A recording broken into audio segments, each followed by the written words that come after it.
How long should my video be, and does it really matter? Yes, it does. Actually, video length is really important.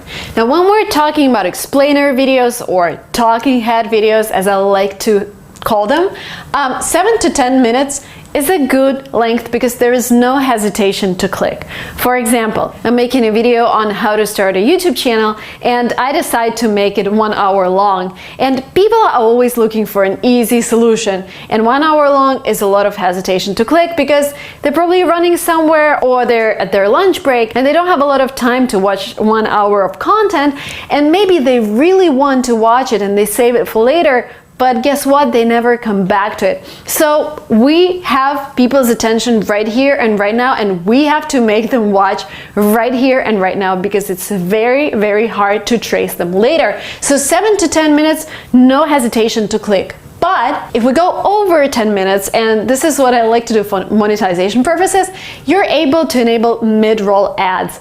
And mid-roll ads is when your video, I know this is super frustrating for you as a viewer when the video stops and then suddenly there is an ad that you cannot skip, but as a YouTuber you end up making a lot more money, and those mid-roll ads are only available for 10-minute plus videos.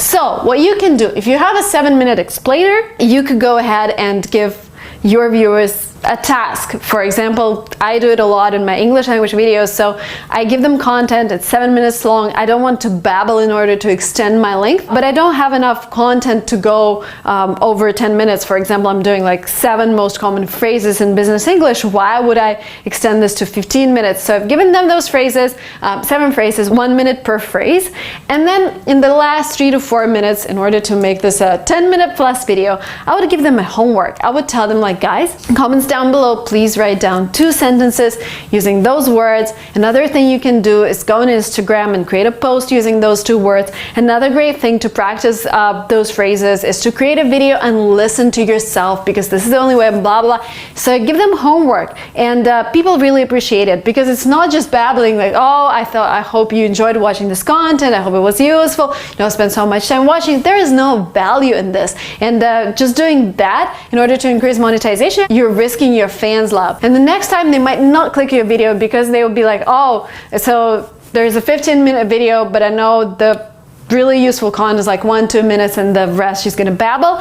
I don't like to do that. When you're making longer videos, it's always CTR versus watch time engagement, and YouTube algorithm cares about both things. What is CTR? It's click-through rate. What YouTube does, it shows your video to different audiences, and it calculates how many times people actually click per 1,000 impressions. So for example, if people clicked 40 times out of 1,000, you have a 4% CTR. Now, I'm not going to tell you if it's good or bad because we're going to talk about CTRs later in this course, but what I'm going to tell you is that for longer videos, this tends to go down. Sometimes I see CTR for I used to do a lot of live streams, and one live stream would be like 1 hour, and the CTR would be like 1% because people see that 60 minutes of their time is too much and they just don't click the video. But what I saw in those videos is increased watch time, and when we were analyzing my videos with my YouTube manager, she was like, oh my god, your live streams are doing so well. Because the goal of YouTube is to keep you on the platform, and if your videos are 1 hour long and people watch them for 30 minutes, YouTube's gonna love it. YouTube is gonna love this watch time and this engagement. So there's always this trade-off. What I tend to do, I actually stopped my live streams because of that, because of lower CTR, and what I tend to do, I split longer videos. So for example, even with my first videos, my TOEFL videos are split into 2 because I separated different parts. If I want to talk about starting a business, I would rather make 5 videos out of this topic instead of making one long 1 hour stream or 1 hour video. The only type of content that I see performing well, even if it's like 2 hours long, are interviews. But interviews have to be with exciting people, like interview with Tim Draper performed really well in terms of watch time.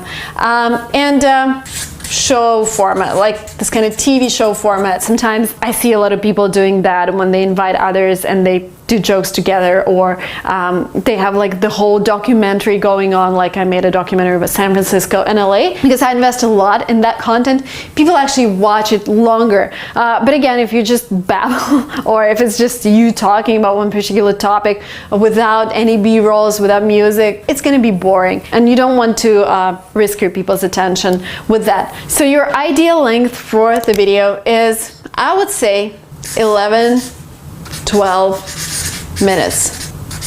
That's enough to not risk your CTR.